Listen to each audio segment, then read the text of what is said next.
10 के विद्यार्थी जी लोग हम लोग संजीवनी जड़ी बूटी कोर्स के तहत जो इम्पोर्टेंट क्वेश्चन आगे कर रहे थे उसमें बाल गोविंद भगत से कुछ लिया गया इम्पोर्टेंट क्वेश्चन इस प्रकार है। इसको देख लीजिए, समय को ध्यान में रखते हुए बहुत कम समय में इम्पोर्टेंट क्वेश्चन पहले लिखा जा चुका है और उसी को हम लोग को समझना है।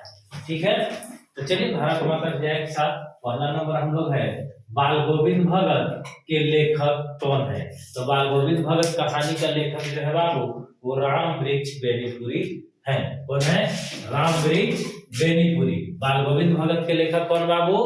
बाल गोविंद भगत के लेखक राम वृक्ष बेनीपुरी है। कौन है? राम वृक्ष बेनीपुरी। क्वेश्चन नंबर 2, बाल गोविंद भगत कौन थे? तो बाल गोविंद भगत एक गृहस्थ साधु थे, है ना। वो गृहस्थ जीवन भी यापन करते थे और साधु की तरह थे। तो बाल गोविंद भगत क्या थे? साधु थे। बाल गोविंद भगत के कितने बच्चे थे? तो बाल गोविंद भगत के एकलौता बेटा था, है ना, और वो भी शादी होने के बाद मर गया था, है कि नहीं। और पुतों को क्या किया था? उसी से आग दिलवाया था और पुतों को दूसरा शादी करने के लिए भी बोला था। तो ये चीज है। तो इसका एकलौता बेटा था। बाल गोविंद भगत के कितने बच्चे थे? एकलौता बेटा, यानी कि वो बेटा था।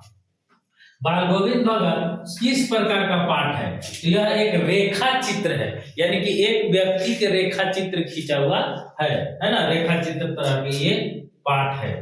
तेरी गठरी में लगा चोर मुसाफिर जाग जरा, ये पंक्ति किस कहानी से ली गई है? आप लोग एग्जाम में ऐसे ही डायरेक्ट पूछ सकता है, ये आपको दे देगा, है ना, कि क्या तेरी गठरी में लगा चोर मुसाफिर जाग जरा पंक्ति किस पाठ से लिया गया है। और ऑप्शन दे देगा उसमें नेताजी का चश्मा, बाल गोविंद भगत, और दे सकता है। तो 4 ऑप्शन रहेगा, उसमें टिक करना होगा। तो ये जो वाक्य है ना, ये किससे लिया गया है? पंक्तियां ये लिया गया है बाल गोविंद भगत से।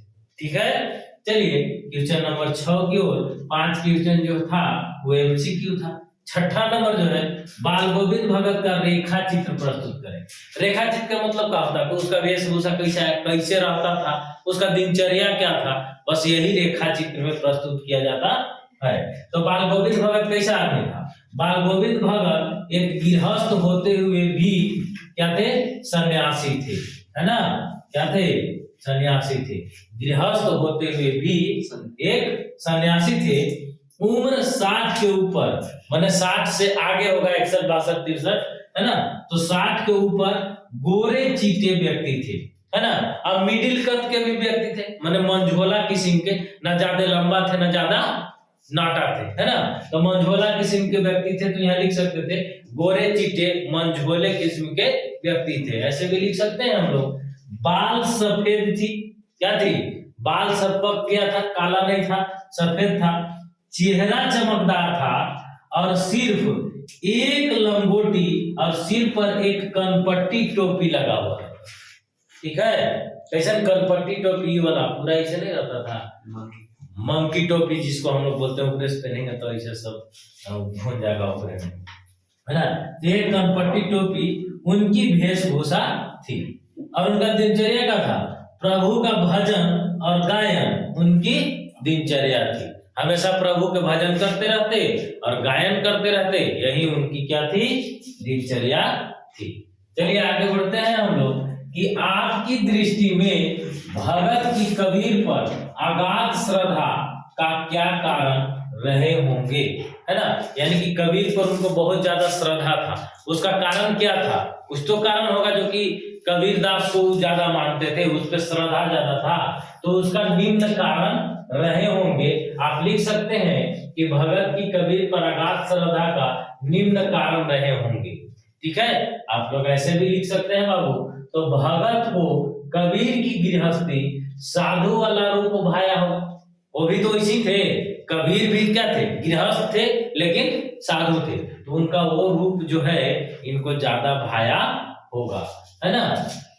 दोनों सादा जीवन और उच्च विचार में विश्वास रखते थे। कबीरदास भी वैसे सादा जीवन उच्च विचार, और बाल गोविंद भगत का भी क्या था? सदा जीवन उच्च विचार था। तो इस तरह से देखो, किसी भी आदमी से रिलेशन घनत्व कब बढ़ता है? जब उससे कुछ हम लोग को मेल खाता है, बात विचार रहन सहन, है ना, तब है ना। एक समाज आदमी एक समाज में क्यों रहता है? है ना। हिंदू वर्ग के लोग हिंदू के साथ रहता है, मुस्लिम वर्ग के लोग मुस्लिम के साथ रहता है। क्यों? क्योंकि वो लोग का रहन सहन खान पान ये सब ढंग मिलता है ना। तो जब दो आदमी के बीच विचार मिलेगा, रहन सहन मिलेगा, तो ज्यादा है कि उससे ज्यादा प्रभावित होगा, है ना। तो इस तरह से है कि दोनों सदा जीवन और उच्च विचार में विश्वास रखते थे। भगत को कबीर की गीत पसंद थे, है ना।